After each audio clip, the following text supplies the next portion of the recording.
ready for this. From the stadium at to Ellen Road we stand. Red and white meets a Yorkshire band. North meets north with a rival twist. We clash, we joke, you get the gist. Bridging the gap, it's the weekly show. Sunderland Leeds, let the banter flow. Two clubs, two hearts, but we still chat. Laughing and shouting where the football's at. Only fools on SAFC. And imagine not being Leeds. That's way.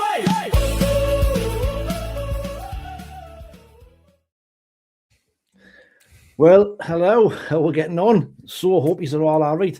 Welcome to Bridging the Gap, where obviously this is probably going to be a show where it's going to be, if it's going to be spicy or it's going to be that type of thing, this will be the show. But like I've said in my previous videos, I said on the thumbnail that tonight is about the banter, it's about the crack. This is why we set this show up, and any dickhead comments, anybody who starts getting personal will be banned and will be chucked out. There's no need for it. So banter is fine. If it steps out of the mark, then you will be gone. So that's just the ground rules before we start, and we'll lay the law down. But Matty, how are you doing, mate? How's things? We haven't really spoke very much since the game, to be fair. So how are you doing?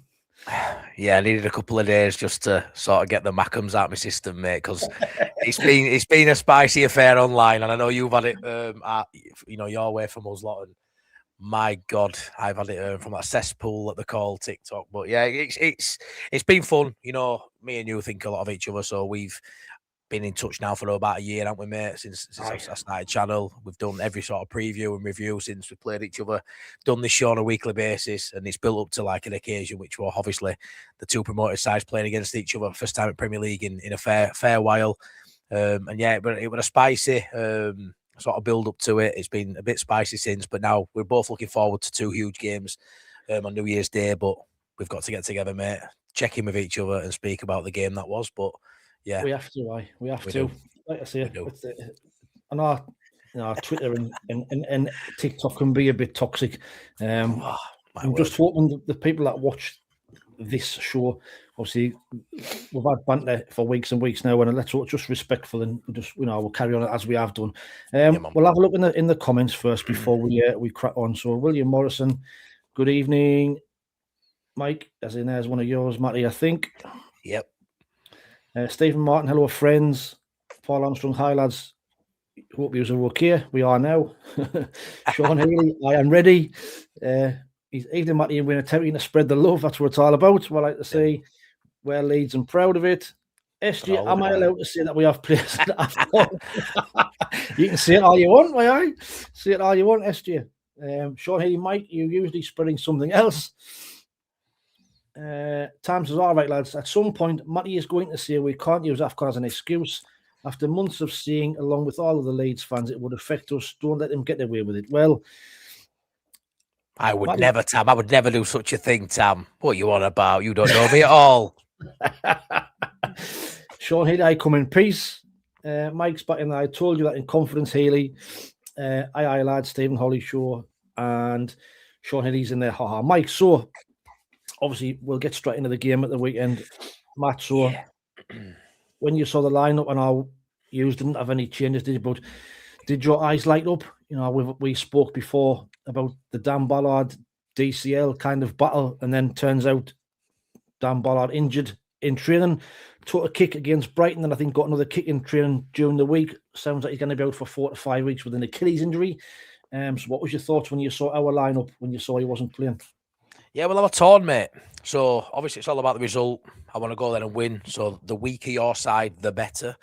But there was a part of me that, I believe we'd win the game anyway. I thought we'd play the way we played, because I think it wasn't a 1-1 game, but that's when it ended. That's all that matters. But I felt, even with Ballard in, this is where I'll turn it up a little bit, mate. Like, I know Ballard's a great player. I'm a massive fan of a lot of your players. You know this. Ballard's had a great season.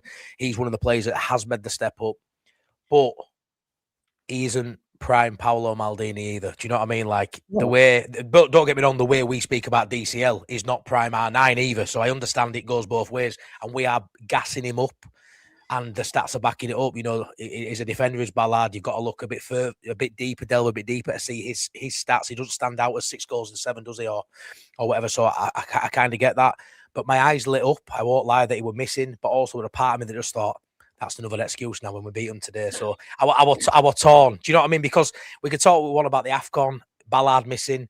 It really put us into obviously winning would have been great or getting a point, regardless that's what you go for. But in terms of your eyes, you always would have been able to say, but X and Y were missing. And that was a little bit annoying because Ballard, as we know, probably is your strongest centre half currently. Alderete, massive fan of him. I think he's a great player too. I think they both complement each other really well. But it's the equivalent of us losing Joe Rodon. Oh, wait a minute.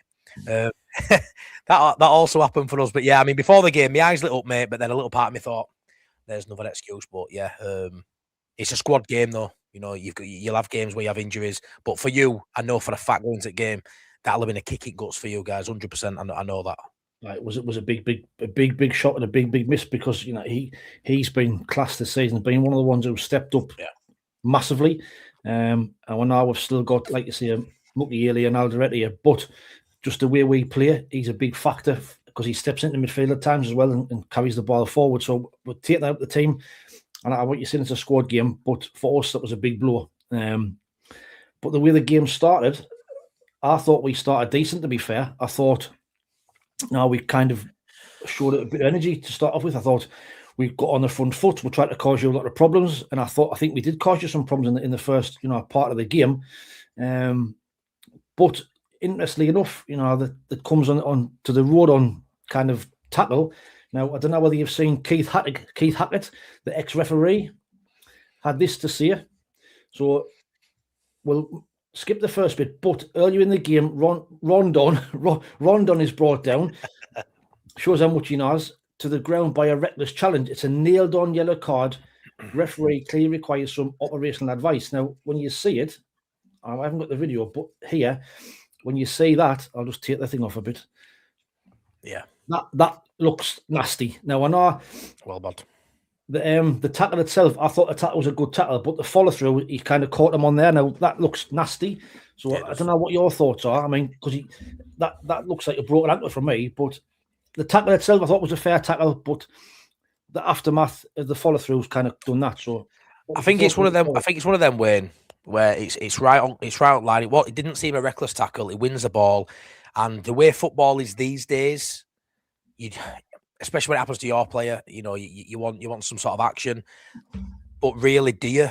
You want blood and thunder. You want slide tackles. You want to see people going in and doing that. I mean, like I say, if we're doing that to Sunderland, we're all up in arms. And technically, it didn't work out for you, Rodon, going off because we performed better weirdly. But getting someone like Rodon off the pitch from a fair-ish tackle is probably what you want to see. But yeah, I think it was just unlucky. It happened twice on the same ankle. Really unfortunate. I've heard a lot of Leeds fans saying what he been targeted. I'm not too sure. He held onto the ball fairly long, maybe a bit too long. You pressed, really good pressing, and it's just an unfortunate thing. But it's a follow through, like you said. The tackle's actually good, but that follow through, I don't think he's that sort of player, Adingra. Anyway, I just think it's unfortunate, but it looks nasty. But thank God, mate, he's only out for it's still a chunk of games, but he's only out till FA Cup games, so he's out for maybe missed 3 Premier League games. Which, looking at that still shot there, we're fairly lucky that it's not months and months, Wayne. So yeah, I weren't too angry with it, but yeah, it's one of them. I've seen some. Obviously, been reading the social media after the game, and there's some of your fan base was saying, was he selfish and not coming off the first time? Because we kind of scored shortly after that. So and I got clattered, then he got clattered again. Then we scored, then he went off. So people, some of your fans were saying he soldiered on when he shouldn't have, and decision should have been made to bring him off. Do you agree with that, or do you think he was right to soldier on? Hindsight's a brilliant thing. Yeah, it is. So during the game, I were doing, which I think every single Leeds United fan will have been doing. Come on, Joe, you can run it off. You can run it off, Joe. Come on, Joe, you'll run it off. Come on, Joe. And then all of a sudden it goes in, he's out of position. Joe, why didn't you just go off? So I think it's one of them, mate, where I certainly didn't want him to go off. The first one, he was still moving gingerly. But I personally think he'd have probably carried on for at least longer than he did. The second one at that point, it's too hard for him to sort of come back from that. And he tried, he soldiered on. You want players that, will go through the pain barrier to wear the shirt, Wayne. They're the kind of players you want in your club, with Leeds United fans, your Sunderland fans, the passion's there. You want to see that from the lads on the pitch. And honestly, Joe Rodon, born and raised in Wales, mate, but he could have been born in Beeston, a stone throw from Ellen Road. He bleeds that badge, and I don't mind it. But when you look at the goal, and I've waxed lyrical about the ball, absolutely quality, and the finish, absolutely quality. But I personally think a fit Joe Rodon or a substitute who comes on, you'd like to think steps up with the other defenders and he's offside, and it's a really good piece of defending if he just gets that yard up.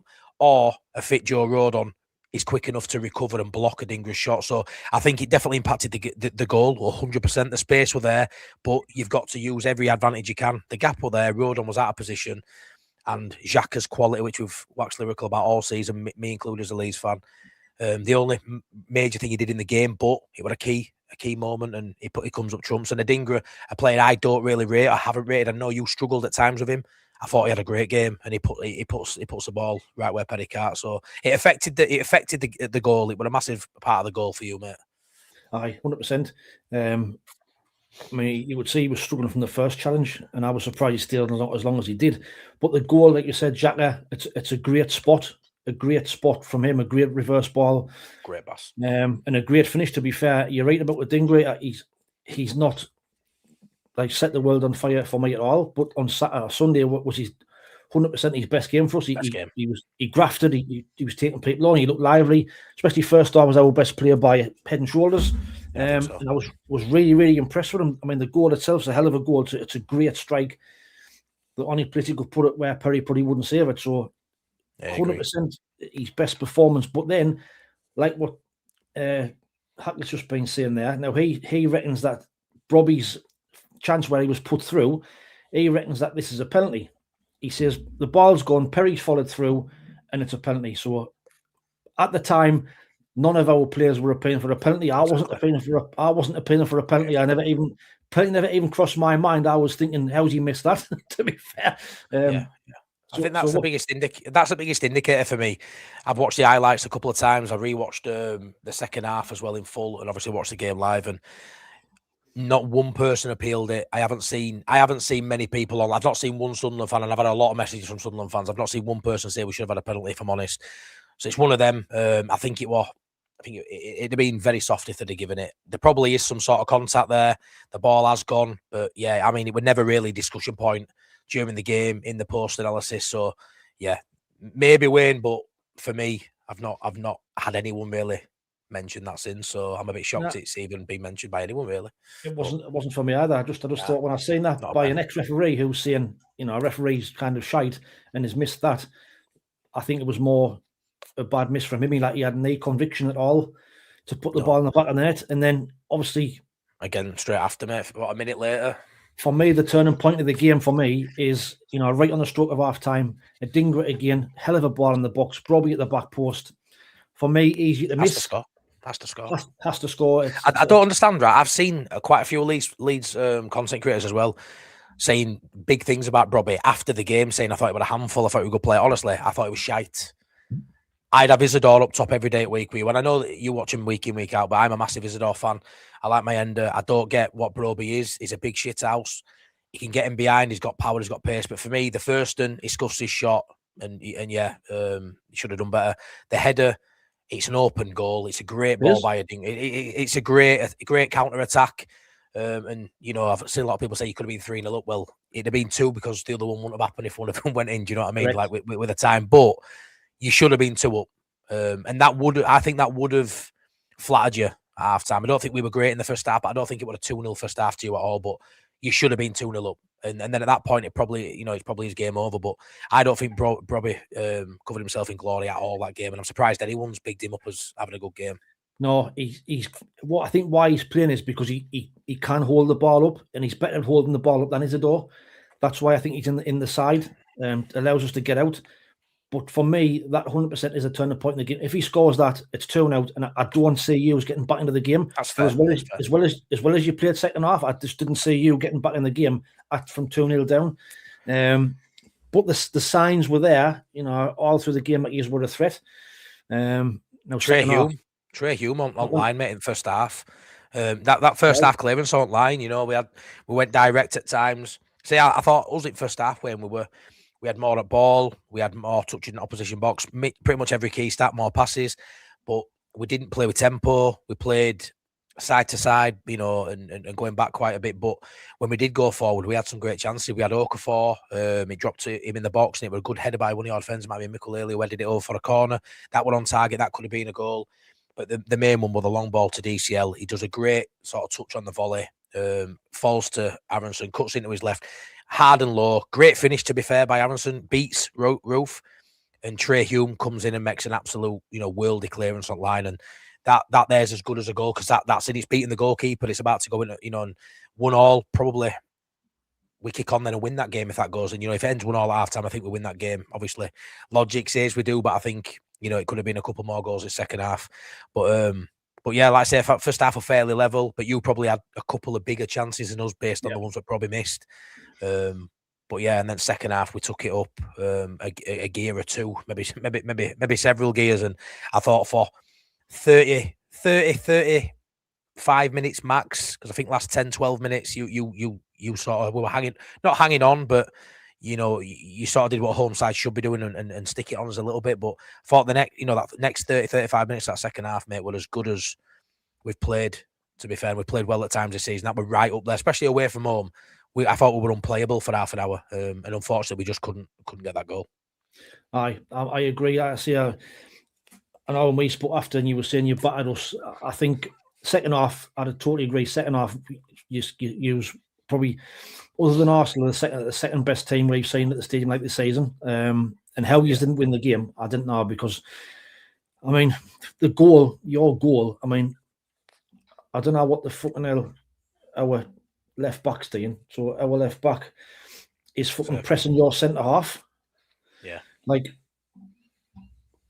pressing your fucking goalkeeper, our left back. What the fuck's he playing at? That's just ridiculous. It gets caught. Is that Sirkin? That seriously? That's Sirkin pressing your goalkeeper, our left back, and from there. Now, I didn't know this at the time, but you actually scored the perfect goal, because all 11 touched the ball. It's need taken away from it. It's a great goal, from goalkeeper. Once the player switched, Aronson, he's up against Xhaka, whips the ball in. DCL gets across his defender and puts it in. It's a really good goal. As good as your goal you see anywhere. Reminded me a little bit of the goal we scored against Reading a couple of years ago, when it went from goalkeeper all the way through. Yeah. But what was your thoughts on the goal?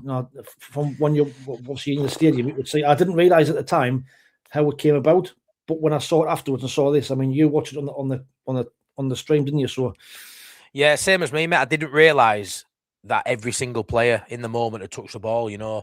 Obviously we worked it from, I think 2 or 3 of us players worked it out on right hand side with Bogle and can't remember it. About 2 or 3 players took right keeper, passed it about, ends up getting back to Perry. Then obviously we come down left hand side, and Strout does a nice 1-2. It comes into Okafor, nice little back heel, and as soon as Stat gets that ball, that's where the danger is there. You were pressing us, but we did really well in that moment. We've given the ball away a lot playing out from the back this season. It's cost us a few goals. That was the perfect goal. We held it at the right time, so we committed the player, passed it along, and as soon as Stat gets that ball there, mate, and you can see Aronson, it's a perfect ball for him to run onto. And Brendan Aronson, all of a sudden, a bit like Farker, the redemption arc's just gone like that. He's all of a sudden he looks a Premier League player. His decision making's better. And I told you, one thing we got right. We may not have won the game. I still feel like large proportions we looked, we battered him in large proportions of the game. I think I got a lot right. I didn't get the score right, but I said DCL will continue his form, and even outside the goal, it was a perfect goal. It was a great finish, great run. His movement to get between the defenders to make the goal look a lot easier than it actually was superb. But I think DCL's game all round, Wayne, was absolutely superb as a centre forward. And I think anybody watching now has got to start taking notice that, it really is that focal point for us. It's an outstanding professional. And like I said, the goals will just keep coming because we're now finding him. And he's such an intelligent footballer. So, perfect goal, mate. And at that point, I think we're going to go on and win it. But we don't. I thought there was only one team going to win from the second half. That's, you've got to hold your hands and just admit that Leeds second half with a better side. But the good thing for us is I was more than happy with a point. And then I know you were saying about AFCON players away, and AFCON wasn't for me. I've always spoke about AFCON. I was the one who was saying AFCON will be the guide of where we are. And you know, it was everybody in the chat was saying, "Oh, AFCON will take care of itself. Don't worry about AFCON." But the fact is, when you've got them 4 players missing, and now you said we only had kind of Siddiqui, Reinildo weren't playing, but Talby and Traore have also been playing as well. But for me, Reinildo and Siddiqui are our 2 best players, and when you take them out the side, you do miss it. 100%, you do miss it. Now, it might be, you might think it's an excuse, you might not think it's an excuse, but end of the day, we did miss them players big style, you know, because the players who came in, certain for me, is not a Premier League player. I didn't realise that was Premier League debut on that circuit, wasn't it? I didn't realise. Was I? mean, for me, that surprised me. And that was on his first game as well, back from injury, but for me, he's miles off the pace. Trey Hume, I thought Okafor tortured Trey Hume all game, to be fair. Yeah. I thought Okafor had a really good game. I thought Chris Rigg were quiet. I didn't rate Chris Rigg. Well, Chris Rigg, for me, he's not strong enough to play where we play him. We've put him out on that side, and he hasn't got the pace. He kept getting caught out. He got knocked off the ball too easy. So he's I don't know what to say, a weakling, but he's not. He can't play there. So, but you've just got to struggle with what you've got. And like I said to you after the game, if I was you as Leeds fans, I'd be disappointed that you didn't win the game. If I'd have been you, I'd have been thinking, that's 2 points dropped there. But I know you saw it as a point gain, didn't you? Yeah, I mean, that was more stressed I've been for a game, mate. That's credit to you guys, you know what I mean? Doing this channel, being inundated with messages from Sunderland fans, having Sunderland fans watch my content, even if it's not Sunderland based, you know, it's class. I love it. You know, we've actually created something really good, me and you, between, you know, the bridging of the fan base. It's been really good for 12 months now. And it actually hasn't turned within our space. It's turned when I've dived into the Sunderland space outside YouTube. It's turned, but that's just where I think that'd be the same with any fan base. But yeah, I mean, like you say, that's probably where I can sound a bit of an arsehole, but it is an excuse win, but it is a reason, and an excuse are valid. You know, excuses are there for all to see. If we lose Dominic Calvert-Lewin for 3 or 4 weeks, we'll turn around and say, well, if we had Calvert-Lewin skate side, we'll just got to. It's obviously it's an excuse, but it's a valid one. But what I've said to you as well on voice note, which I'll say on here, is it's a squad game, which I said earlier, and you spent £150 million and brought in 14 players, and you knew you were signing African players, so the board weren't asked, and you did what you had to do prior to AFCON. You went and got the points in the bank, so you can afford a bit of a slump. My issue with, you know, sections of your fan base, and it is the minority, but unfortunately, minority are the dickheads, and the minority shout loudest. Is the little bit of a slide I think you may have in the coming weeks will surprise a lot of these, because I think, you know, your expectations shift and you're very much grounded. I had someone comment on my TikTok earlier, a lovely Sunderland fan who mentioned that, you know, a lot of the stuff I've been saying isn't true, and no Sunderland fan speaks like that. We all just want to finish 17th and we're happy with 40 points. That's all we're aiming for. And I think that's true for a minority now, Wayne. I don't think many Sunderland fans would be happy with 17th now. There's no way you'd be happy with 17th. Labrie probably gets sacked if you end finishing 17th, because that's some drop-off. But obviously that's not going to be the case. But yeah, I do think, like you say, it's definitely a reason as to why you didn't perform to your best. But I hammered home on my show last week is it's easy to look at Leeds and go, the away form shite. That's all I heard, away form shite. But what no one really understands, which I hope people do now, and I hope we show it at Anfield again, because at some point the penny drops and you go, actually, they're better than... And it's not just a purple patch. You can cut away, you physically can't, but you can cut away the opening 12, 13 games, because we didn't know who we were. We've totally changed it around now, and I think this is us going forward, Wayne.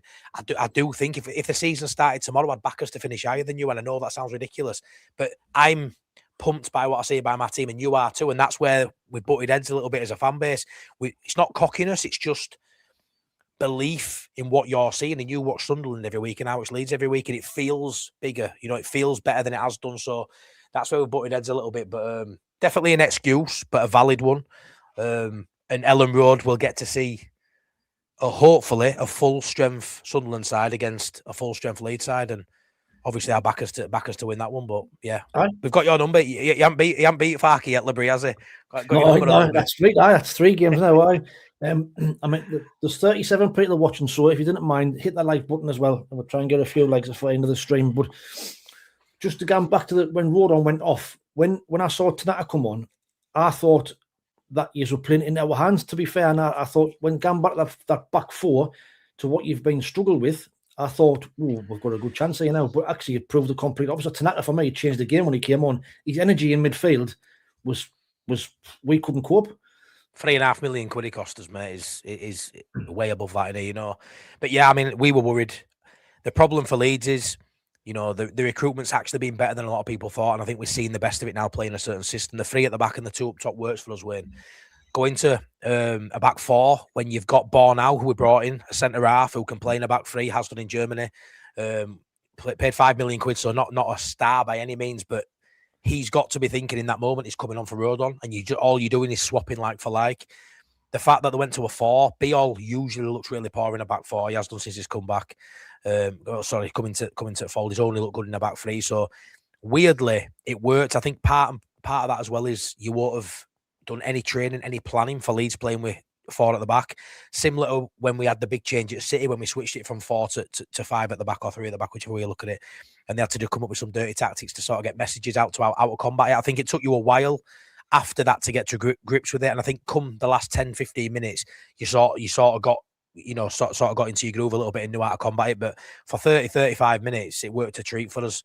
The 4-3-3 does work at times, and we keep you guessing because we go long, but we also can play out from the back as well. Our problem was when all we were doing was playing out from the back, it was so obvious and we got pressed into oblivion and mistakes happened. But when you've got Calvert-Lewin up top, you've got the option to do both. And I think we proved a lot of Sunderland fans wrong, because I had a lot of people say to me, even you mentioned it, you know, the set-piece goals, stop the set pieces and we can get at least. We proved with that goal, you know, single-handedly that we're a lot better than just a oofball team, aren't we? You know, I think you'll admit that. But we can do both sides of the game, mate. So Yeah. You have to hold your hands up about. But what the worrying thing for me is we touched on before the show before the game was our lack of goals and our creativity. And to be fair, we didn't, apart from, you know, we got the goal and then we've got the two chances Broby had. Apart from that, our creativity was fucking shocking. To be fair, and I think what happened was, I think Hughes worked us out pretty sharpish, because what happened was when we tried to play out from the back, we were that predictable. We got the ball and played the ball out to the two wingers, and Hughes just doubled up on them, stopped us from playing. Every time Adinho got the ball, and the other side there was just two men, pressed us, lost the ball, was coming straight back, and we couldn't change it. No, I mean, you know how much of a fan I am of Xhaka. I think everyone in world football knows how good Xhaka is. You know, I thought we kept him really quiet. I thought our midfield three, especially when Tanaka came on, bossed the midfield. I think Xhaka was the fourth best midfielder on the pitch behind our three. I really do. I thought Lefebvre, again, I don't know what anybody sees in Lefebvre. I've watched him play 3 times against Leeds United. He hasn't had a good game in any of these games. I think Ellen Road played out on left, which never suited him. Genuinely, Wayne, I can't remember one thing he did in this game. I thought, and he is a creative player. On his day, I know I've watched him, you know, I've watched Match Day highlights. I've seen him do stuff on a football pitch. He's not an idiot. He plays Premier League football for the side at top 10, you know. But I've never seen him against Leeds United turn up and have a good game. He's too lightweight.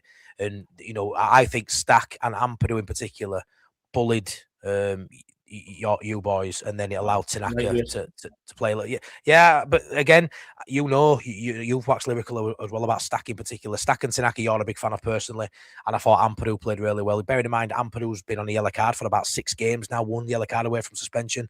He plays on the edge. He don't, you know, come out of any tackles, and it shows the disciplines there. We're not a side that gets dirty leads to tag as much as I love it. We don't get red cards. We don't get many yellow cards. We've got players who can, you know, play that sort of game and come out of it with a decent discipline record, because I can't believe he's still not got a 5th booking. So, yeah, I'm really happy how we performed, mate. It showed a side to Leeds that I think a few people will be surprised about, and it pretty much played out as I said, just not the scoreline.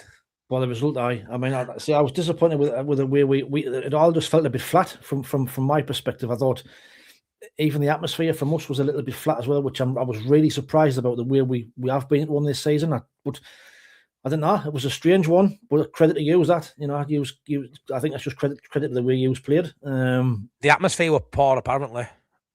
I seen it just fell flat. It just really did feel flat from the start, which I didn't know why. I just didn't know why it would be. See, there was little Leeds coming. You weren't bothered.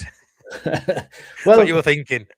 Well, there was probably that section of the fan base as well. We're thinking, me as well, thought we'd have too much for you, thought we'd be too strong. But, you got to hold your hands up and say on the day that Leeds were the better side. So I know why it was quiet at stadium. I like, mate, everyone's in chuff in Africa. That's problem. You had no one left in Sunderland to get to the stadium. But no, I spoke to a couple of my mates who went and they just said it were really flat. And again, it's a massive advantage to you guys what you have there. I've watched Liverpool again with you every time I see the scenes. It hasn't just been obviously Newcastle was special for you. I assume it'll be like that Ellen Road on Sunday for us against Arscombe. But like a lot of games this season, you tune into Sunderland and the atmosphere looks raucous. You get into a point in some games, I think, where you can sort of beat the opposition as a walk out of tunnel. I think you did that against Newcastle 100%. I thought they were beaten as you're taking the kick off. But apparently, everything I've seen and heard, that did not happen at all. And probably the nerves, the timid atmosphere sort of translated into the players for me. I think you're right. I think when we didn't perform, especially second half, it was just a frustration. It was just really frustrating for everybody. But it's gone. It's 1-1. Like I say, I'm happy with a point. For us, it's another point closer to safety. Like I still keep on saying, I'll get that 40 points and then start looking wherever. For you, I think you'd have probably took a point before the game. I know you said 3-1, but I think a point. Yeah. Yeah, you've got to, mate, away from home. You got to think, mate, that's only our 5th point we've taken at road this season. Right. As much as I love my club and I thought we'd win, and I think we're in a good bit of form. I'm also not an idiot, believe it or not. I know some of you think I am, but like you've got to take a point away from home in most games, and especially a stadium like where you're unbeaten. It's annoying we didn't take that tag off you. It probably comes this weekend for you. Again. We'll see if you prove me wrong, because I was saying to one last today on phone. I'm sort of jumping ahead now, but at some point you get to a point where you go, right, I'm going to take them seriously now, and I know you're a great side. I know you're one of the. I can't say no else other than you're one of the best Championship sides that's come up. I don't know what else to say. You're doing bits right. I remember when Leicester won league, and you're thinking 10 games in, 20 games, nah. And then they go and beat City 3-1, 4-1, whatever it was. You think, whoa, wait a minute. These are like, if City don't beat you, even if you take a point, and then you go to Spurs and do something there, all of a sudden, 20 games in, I'm like, yeah, maybe they are a top 10 side. Because right now I'm expecting it to slip. I don't think you get a win in the next 3 or 4 games, especially with the players missing, with a couple of tough fixtures coming up. If you do, then I'm going to have to start setting up and going, well, taking note. But it's been a crazy start for you. And yeah, you soldier on unbeaten at home. And when you're unbeaten at home, mate, almost at the halfway point in the season, like any side in the division will take that. Someone going for the title will take that form at home, let alone. Oh, 100%. 100%. Right, let's have a quick look in the comments because we haven't read too many out. So, Matty, you are where you are because you have no quality players. It's all ifs and buts. Well, you can't agree with that after the weekend. Come on, John. Come on, mate. Give over. My word. First half, definitely not level. Leeds at a 10-minute spell after Rodon went off. Apparently, Stephen Light was quite the normal. That's from 2 Sunderland fans. That's just what I've been saying. Yeah. The end of the day, Mash, if you're like us or you hate Leeds, in a nutshell, we don't give a flying duck. That's not being bigger. It's the way we are. Well, I'm going to sit back and listen to these comments, mate. Leeds fans in general are class in person. They are class at Ellen Road. They are class away support. Talk to a few before the match, and they were logical about coming to the Esther Sol. Then you go online. Well, that's it, isn't it? You've got the genuine fans, and you've got the keyboard warriors who probably never get into a game. So that's the frustrating thing, The genuine fans get tired with the brush of all the people who have probably never even seen a game. So unfortunately, it is what it is. John Ruddock, good mate of mine, the noise level was flat. Just been saying that it was flat. Sean, you're proving my point. I think fans in general online a lot of idiots. I've just been saying just what we've been saying. I don't think Mundell is Premier League class. Again, he's another one got to try and adjust to the Premier League. He's still young, but again, another one where we need creativity, and he's not kind of doing it at the minute. Tam Rigg is a deaf mid, but he hasn't got the power to play in the Premier. Regis Labrie uses him to lock down the wing, and to be fair, he did an okay job of that. But when you need to go the other way, you need to be creative. We couldn't get out. We kept. There was one time where he tried to break away in the first half, and he got up 2 or 3 head start, and he still couldn't motor on. So it is what it is. John Nesbitt, Arsenal fought against Villa. That's a good result for Arsenal. Humbled.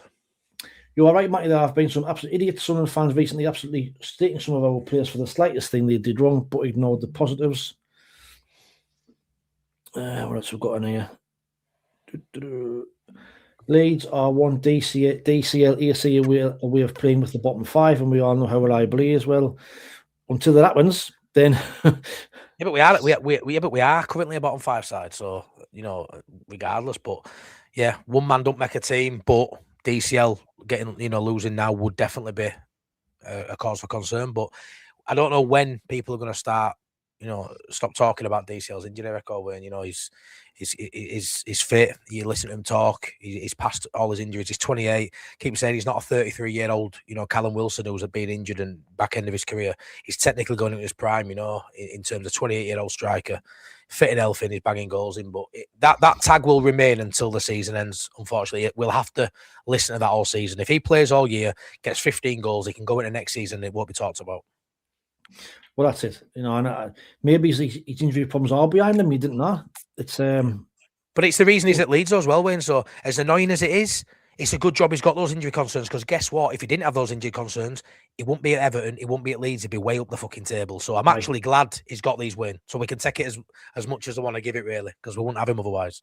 Well, that's it, isn't it? That's the thing. It's kind of worked in your favour that he's had these problems, because now he's, who knows? He has a good season this season, and then there might be another top 6, top 8 side coming for him next season. You never know. But if he stays fit, he probably keeps you up. So 100%. Right, we'll put that game to bed. Obviously, it's gone now until the 4th of March. I think the next one when we're at your place. So when it starts again. Yeah. But weekend then. So you've got Liverpool the weekend, I believe. Yeah, we have, mate. Big game. Big game, like they all are. Tough place to go Anfield, mate, as you know. But yeah, a game. If I go with my heart, it's going to be we can get something from game. You look at it realistically, this probably is where our run comes to an end. I've gone on my prediction of 2-2.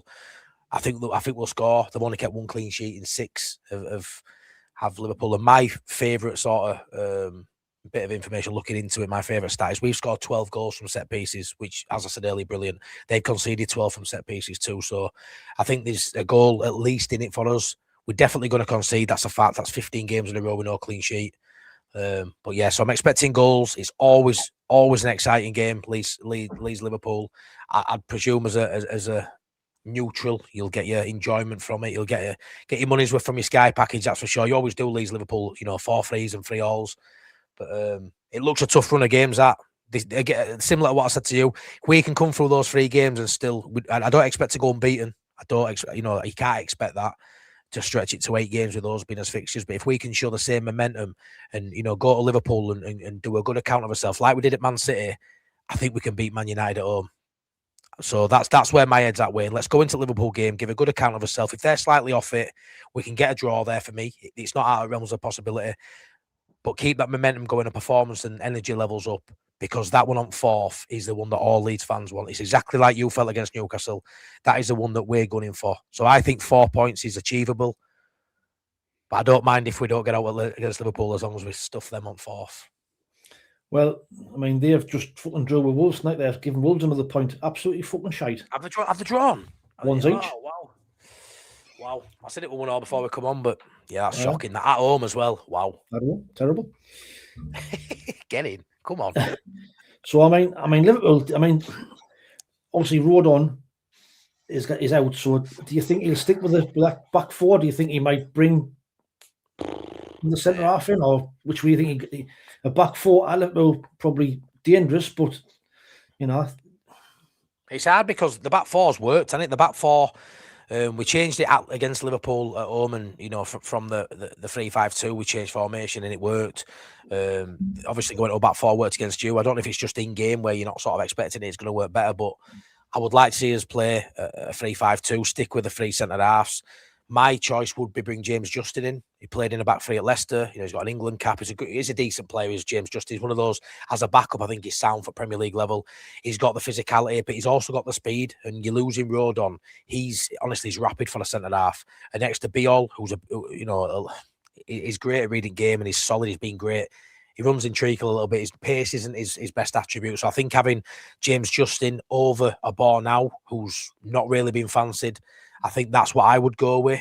But I wouldn't be surprised to see him just play back four because it's just probably the most obvious one. But what I'll say is the fact that we aren't quite sure as fans is a good sort of place to be, because it means they'll be second guessing as well. He won't have a clue what to sort of play. Well, if Rodon would have been fit, you could have called us back as back five. You know what I mean? You could have said what it was Wayne. So yeah, it's a weird place to be. He's never missed a league game for us. 110, 111 consecutive games, whatever it is, something like that, Rodon, which is scandalous when you think 2 seasons then winning championship, Wayne, but it's Tuesday, Saturday. Aye. So we're in a bit of a weird place. We don't actually know what we like without Rodon. We just know we had a good 70 minutes against you, but yeah, I'm not too sure. Aye, gonna be interesting again. I think it'll be a good game though. I think see the way they're playing, they are vulnerable, no doubt about it. And I think he's beat Man United. I think at home the atmosphere you bring in if you start on the front foot against them, the shocking and Man United. I mean, we thought we'd turned the corner, but drawing against Wolves at home, that's a terrible result. That I mean, and I know terrible. I know they've got players out. I think Mbuemo's at AFCON. They've got Bruno Fernandes is out, but again, they still. You get to a point where the money, the value of players, there's no excuse in certain games. And Wolves at home, they should be putting them to the sword. If they can't beat Wolves at home, you tend to look in a few days' time, can they come at Welland Road and beat us? You have to say no on that sort of principle. But 12:30 kickoff worries me a little bit, Wayne. If that's 8 o'clock, if that's 5:30 or 8 o'clock under lights, honestly, I'm tipping us to absolutely batter them 4-0. We put 3 past Chelsea. And I know it sounds daft, but I wish it were dark, Wayne, when we play them buggers. But 12:30. No one's really popped up. It's a bit early. At Ellen Road, it's a lot more timid, is the atmosphere at 12:30. But if there's one fixture that'll get it to that level, it will be Man United. But unfortunately, it's a bit early. But it always is with Scum. But I do think we'll bring us best as fans. And yeah, I think we'll win that game. But yeah, Liverpool will be tough, mate. But it's annoying because now they're in really good form. But Salah and Isak, who haven't been great this season, obviously aren't available as bench options. And when you look at the bench and they've got Salah and Isak on, which they had at Ellen Road, you look at that and you think, wow, the fact that, neither of them are available is great. I think Ekatike, Wirtz has took a while. Ekatike's had a great season. Wirtz is all of a sudden coming into his own now, gets that goal, looks a lot better the last 2 or 3 games. Liverpool fans are seeing what they paid the money for. So hopefully we can keep them quiet, but yeah, it's going to be an interesting one, pal. Aye, and then obviously you've got our black and white bastards to play on the 7th there. I mean, to be fair to them, at home they're a different animal at home. What's your thoughts on that? Newcastle? I mean, you've got to be another point if you squeak a point there. It's a great result, isn't it? Yeah, that's it. I mean, you've got. If I'm being realistic, Wayne, you've got to look and think 5 points is probably the best we can hope for. The chances are, the facts are, we probably lose at least one of them games. But yeah, at the minute, I think we can give anyone a game. If they're slightly off it, we could win all 3. It's a tough one, but yeah. I mean, what do you think? Do you think we honestly? How many points do you think? Bear in mind, I'm tipping you to get nothing from your next 3. What are you telling me we're going to get there? I think you probably get 3 points. I think you beat Leeds. I think you lose a Liverpool. I think you get beat on Newcastle. Yeah, but that could quite easily happen. And we're on that one. Yeah, that could happen. Based on what I mean, but even Man U, they can then just chuck in a performance, can't they? Now in a game where they turn up and everything falls right. So I didn't know. It's a tough run that when you. Yeah, it's a tough run, Wayne. Tough run. So I'd say a 3 point. I think you'd beat Man United, but other 2 games are proper difficult. So. Which goes again though, 3 points out of 3 games, a point a game. Again, it's not actually a bad return if that happens. If we're on 23 if we're on 23 points after 21 games, I think a lot of Leeds fans would have took that. So obviously this is the league till before tonight's games. Yeah. So Forest got beaten, the West Ham got a point, so that leaves you 6 points clear with a game in hand. Bournemouth got a good point at was it Brighton? The Chelsea, Newcastle obviously beat Burnley, so they're 26. So looking at that, I still think it's probably 6 teams in the mix. Do you think for relegation? I mean, Wolves gone, Burnley probably gone. So I think between West Ham, Forest, Leeds, and Bournemouth, it's mad though, isn't it? Because the sort of trajectory that we're on, we'll find a lot out in these next 3 games. If it goes the way you say and we don't get many points, which is possible, then the momentum halts, and then that bottom 5, 6 probably looks like that's it. If we go and get if we got Anfield and get a point and beat Man United and we've got 4, we're up to 24 points. All of a sudden, we're looking at top 10 then. Yeah. When you look at the points gap, there isn't much between 16th and 10th. 6 points, a couple of wins back to back. We've got 3 games in 7 days, 3 games in 6 days. That you can have a 9-point swing, mate. You know what I mean? It's mad. So these next 3 games going into the new year, starting the new year, it's massively important, really, for us to keep that momentum, for you to keep that unbeaten record and try and stretch it for as long as you can. But yeah, I mean, I'm fairly confident. But if it goes the other way, we're right back in mix again. I think West Ham have got Wolves in this next couple of games as well, which you'd back them to get 3 points there. If we lose next 2, the momentum swing, it looks poor. But like I say, if it goes our way, which everything's indicating we've turned a corner, and if we have, we can get 3 or 4 points out of the next couple of games. All of a sudden, we're looking up instead of down, Wayne. I mean, out of them bottom ones, who do you think is going to spend the most money? Is there a chance they could spend the money to buy the way out of relegation? I mean, Wolves discount them because I think they're fucking gone. Burnley, I can't say Burnley spending any money in January, to be fair. I think West Ham and Forest potentially might spend some money. West Ham probably out of the 2 of them. Yeah, I can tell you will spend the least, Wayne. It'll be Leeds United, yeah, we'll spend the least, which is a worry. I mean, I look round, you've got Bournemouth, right? They're struggling, sinking like a ship, about to lose the best player, but that brings funds in, which if they put back into the squad, they've got 60 million quid in Semenyo coming or whatever it is. So I'm happy they're losing the best player. They're playing poor. They haven't won in about 7 games, but they're getting money to hopefully for them put into the squad. I think Forest and West Ham will spend, and they'll spend big. I've heard rumours, he's been there all the time, but Ivan Toney to West Ham, they aren't bothered about spending 300 grand on wages a week or whatever just to sort of secure survival. But I still find it hard to look beyond the 3rd spot being Leeds, Forest or West Ham. I just do currently, but in a few days' time, that could look totally different again. But I do think Bournemouth are too good. But again, we'll have to see. Newcastle, Brighton. I don't see anyone above Bournemouth. If we're going to throw Bournemouth in, Wayne, I don't see anyone above Bournemouth being dragged into it. But me neither. Everton have won. Everton have won. They've got 28 points now, so they're up there. Fulham, I thought might get dragged in it, but they've kind of turned things around a little bit. But looking at that bottom table, what guns in your favour, I think, is now because you've shored up defensively and your goals scored compared to Forest, West Ham, Burnley, goals scoring. If you keep DCL fit, I think that could be key. If you lose him, then that's of course a massive blow. Of course. I mean, you look there, mate. You've got 6 teams from 15th out to 20th, and we're form side. We're 8th best team in league in the last 6 games, and our last 6 games have been probably the toughest in the division, or right up there. City, Liverpool, Chelsea, Brentford away, you guys.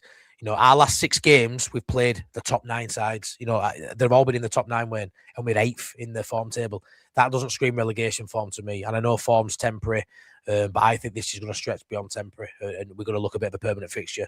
And I tip us to finish, no lower than where we are now. I don't think Forest or West Ham finish above us, and I do think we can maybe get a space or 2 higher. But yeah, we'll have to see. But yeah, like I say, mate, 8th in form table in a very difficult run on paper. I predicted next to no points and being 19th at this point when I was sort of predicted and forecasting after we got beat by Forest. I thought we were done. And the redemption arc's been quite incredible. It's like we've had a new manager bounce without having to bring a new manager in. And full respect to Farker, mate. And we're in a really good spot now. And I'll be one of them who says, yeah, I did say I wanted him sacked, and it was fair at the point. It was fair at the time. He should have been sacked after Forest. And I can't believe he didn't. But fair play, and what a turnaround it's been for us, mate. Aye, good shout. Like you say, and full credit to what you've done. But on to us, obviously, last 10 minutes of the show, 62 people watching. Smash that like if you didn't mind. But on paper, come on, man. That's a tough run as well. Obviously City.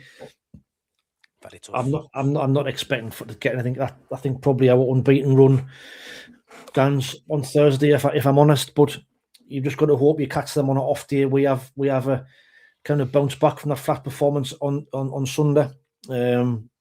We've got Tank 3 out there with a full strength team, so they're in a massive run of form. They've won the last 8 games, haven't they? So they've got the Premier League title within their sights as well. So especially after Villa's Arsenal's tonight as well, so they'll be up for it.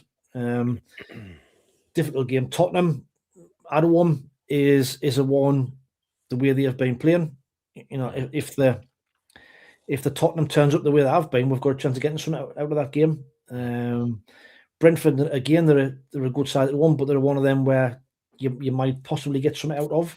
So I'm going to think if we can get 4 points out of them 3 games, then I'll be buzzing. I think a win or a draw against Tottenham, a win or a draw against Brentford, lose against City, then you know that'll be me. If you get 4 points their way, and then after that you've got your AFCON players coming back, money to spend in January, then all of a sudden you start looking like you are going to cement that top 10 place. This for me, this next week is where I'm looking at Sunderland saying, right, not that it matters what I think, mate, but I know you want to know what I think, mate. You know what I mean? We're good mates. I'm looking at these 3 thinking if you come out with 4 points, I'm probably going to turn and go, yeah, you are a top 10 side, and go spend your money and try and get as close as you can to that top 7. You know, that is what it is. I don't think you get that. Tottenham and Brentford are the 2 games I look at and think, yeah, 4 points is achievable. But Tottenham on the day, if they turn it on, you know, they've got better side man for man. They have, but that don't mean anything. That you're below, you know, they're way below you in table. They're not playing too well. They're not too far in front of us, to be honest. Brentford performing. I feel like performing miracles, to be fair. I feel like if it wasn't for you doing so well, I think Brentford would be getting a lot more praise, because Keith Andrews going in there, I was laughing at that. I thought they'd finish near bottom of the league. I thought they'd go down. And he's really, I mean, look at them sitting 8th, you know, 2 points behind you. They're doing fantastic. So out of the 3, you know, out of the 2, that and Tottenham, Brentford probably is harder than Tottenham right now. Probably is on paper. Yeah. But I personally, if I'm pretty, I think you get no points, which isn't me being a dick, because I can see you getting 4. But I just think this is where it'll sort of slide a little bit. But when I say slide, it ain't going to be too drastic. But yeah, I don't think you'll get a point in these next 3. I think when we spoke before, we said, you know, because we've had such a good start, this AFCON period that we keep on seeing, if we were have a bit of a mini blip, it wouldn't cost us too much. You just got to keep on trying to pick up as many points as you can during that period, and then obviously when they come back, kick on again. We've took, you know, 2 points out of the 2 games. You know, Brighton we should have arguably won, didn't. Grateful for the point against you, so that's 2 points, you know, more, closer to 40 points. So if we can get any points out of the next 3, will probably be a bonus. But I mean, when you say Man U are there, how the fuck they're there? It's mad, isn't it? Just like just when you think about them, you just think, oh, they've been shite all year, but they're actually performing better than they have done for a couple of years. But I think there's a way. Obviously, we all know there's a way you can, you know, you can lose a football match, and I think the fact that it's City. That's why I think you're gonna struggle for points in these next 3. If we'd have been beat 5-0 at City, say, when we were 2-0 down at half time, we don't go beat Chelsea 3-1 at home the week after. That just doesn't happen. We lose 3-2, and we take so much from that to go into Chelsea, right? If you lose 1-0, 2-1, draw 0-0, then I back you to go to Tottenham and get somewhere. But the fact that I'm looking at that fixture at City game thinking it could be 3 or 4, it could be Haaland, no Ballard, as we've said, Sadiq out, they could put 4 past you, 5 past you.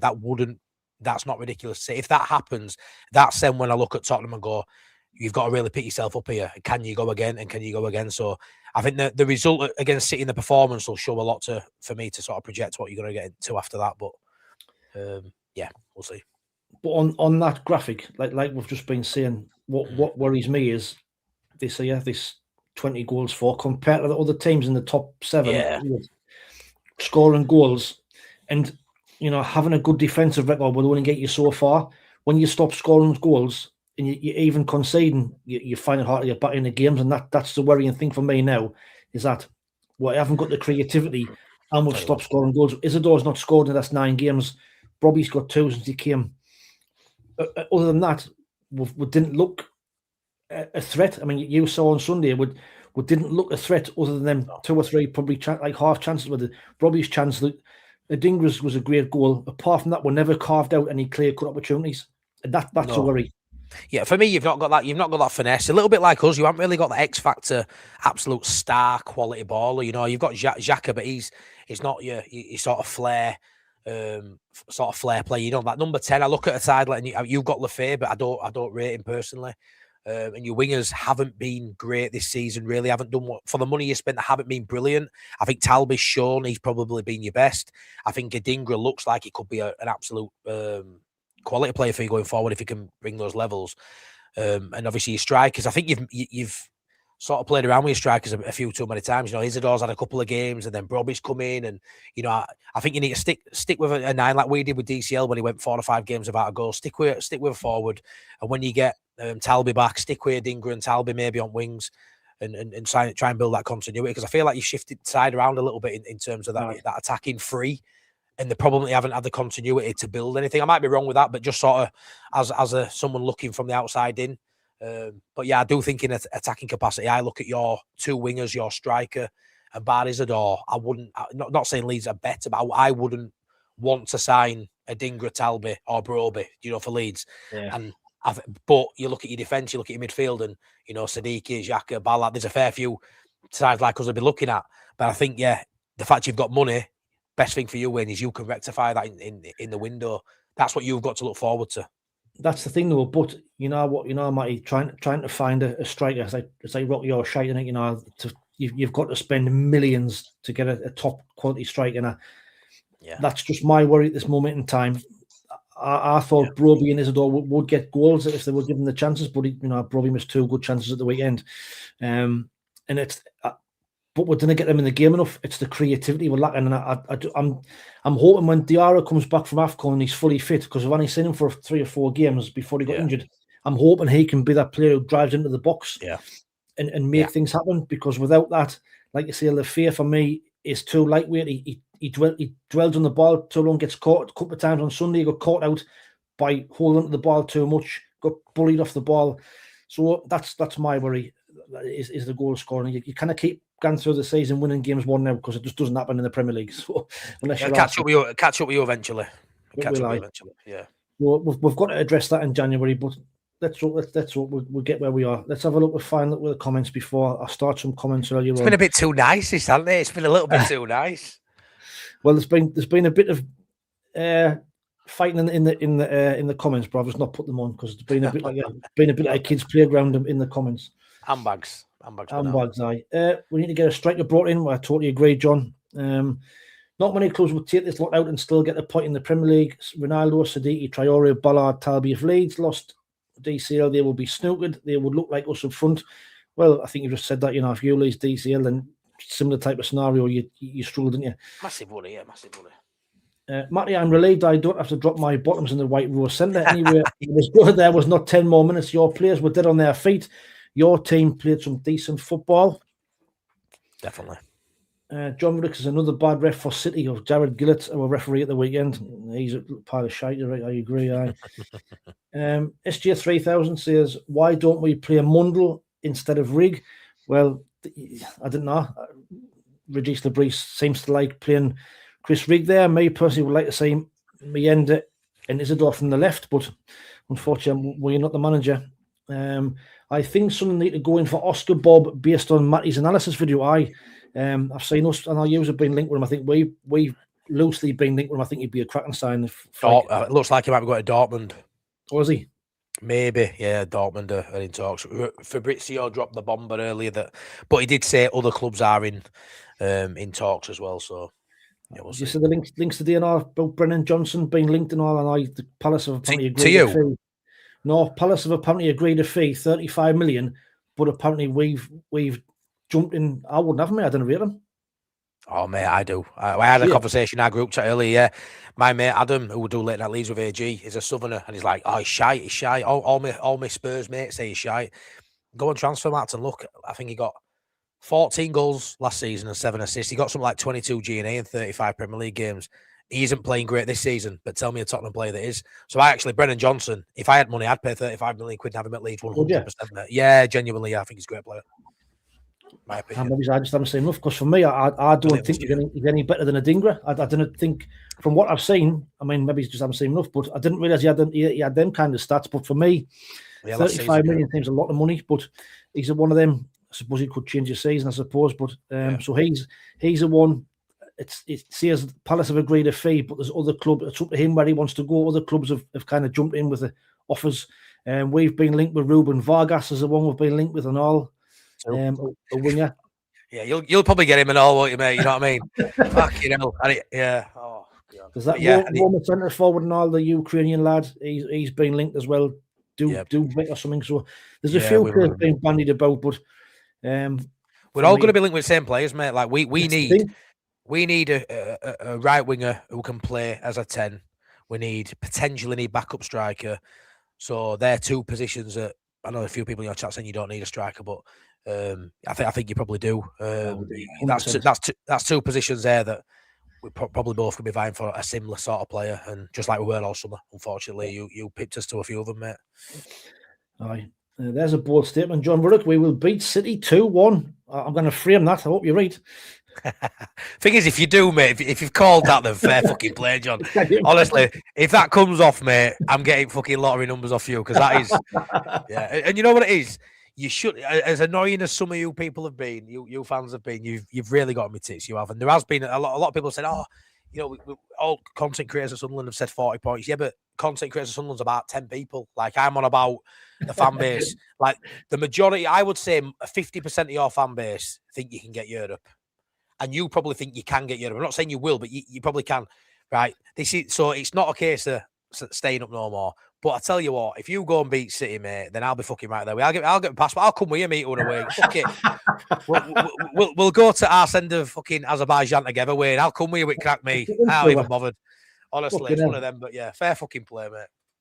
Aye, you've got a dream, but I'd like to say fucking hell. Paul Brennan says, respect to Dominic. He came to Leeds. Daniel in the 49ers give him a chance, and he is paying dividends for us. Steve Ollie Shaw, need to sign Oscar Bow from City. We've also been linked with Guendouzi, from Lazio, aren't we? I think there's another one. Yeah, great player. I think I could imagine him coming. He's French, isn't he? He used to play at Arsenal. He used to play with Lebris at was it Lorient who started from? So there's them connections. The connections he's got, mate, have been brilliant for you guys. Been brilliant. And the last one, get them dirty, black and white, unwashed, shite, battered. So there you are. There's your orders for the scum game. Right. That's all we've got time for. 71 people watching now. If you don't mind, please give us a like. And also, afterwards, if you're watching it back, also, hit the like, share, hype, whatever you do. Matty, do you want to say your farewells? I do. I was just trying to find a little video of someone on TikTok, a Macam, but I ain't going to be fine. Play it over microphone. Oh, he's here. Let me play this over microphone. Listen to this. We won't get enough copyright. It's on TikTok. Listen to this, Mr. What is he, SG or whatever it is? I don't know who said it. Listen to this. Sunderland 1, Leeds 1. That must be the worst I've ever seen Sunderland play all season at home. The worst performance of the season so far for Granit Xhaka as well. We need to be beating teams like Leeds United if we stand any chance of getting Europe this season. Love Chris Rigg, but he was absolutely shite tonight, along with Dennis Cirkin, showed his championship quality. Missing a few players, Siddiqui, we missed him heavy. Ballard, we missed him as well. I've no doubt in my mind that we will be back stronger than ever, but fuck's sake, lads. Drawing to Leeds at home, it's not good enough. Oh, are you? Real Madrid. So that's where comments like that, yeah, we need to be beating teams like Leeds to... what's teams like Leeds mean? Like, we came up with us. There's only 8 points between us. Like, you know what I mean? Like, it's comments like that. And he is a content creator, 50,000 TikTok followers. Does he? Yeah, he's a big one. Yeah, I looked at it, thought, bloody hell, he's bigger than my Wayne boy over here, but he's a big one, and he's coming out with statements like that. Basically, we should be beating teams like Leeds. Well, I don't think you have any right to be beating Leeds, just like we have no right to be beating you. But there you go. There's a Europe tag. I told you we'd heard it. That's just one of a multitude of people saying it. And fair play, but it has been said. There you go. Who was that? I don't know his name. The fact is, we're not ready for Europe. I don't know. I mean, if we get Europe, fucking hell, beyond your wildest dreams. But we're not ready for Europe. I've got the squad to play in Europe. All we want, the level-headed fans just want to survive. And if we can finish the season where we are now, fucking hell, what a season that's been. Yeah, like I say, but you've give yourself a chance to dream of Europe, right?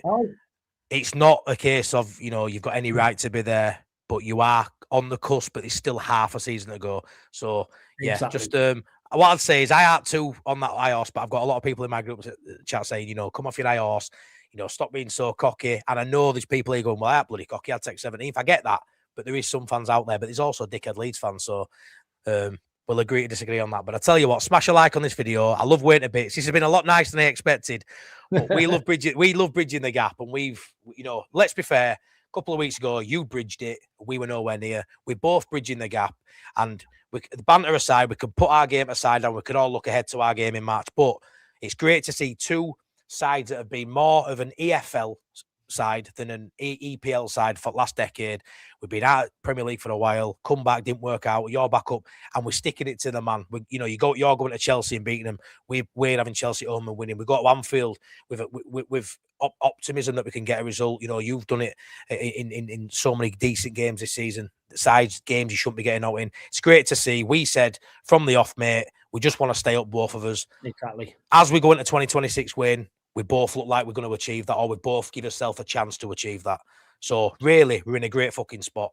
Great spot. And that's what it's all about. End of the day, if we both stay up, it's been a successful season, and that's 100%. At the start. That's what you wanted, you know, and that's still the aim. But from what I saw from you on Sunday, you don't get relegated. Like 100%. If you keep on playing that from now to the end of the season, you're going to get relegated. Easy as.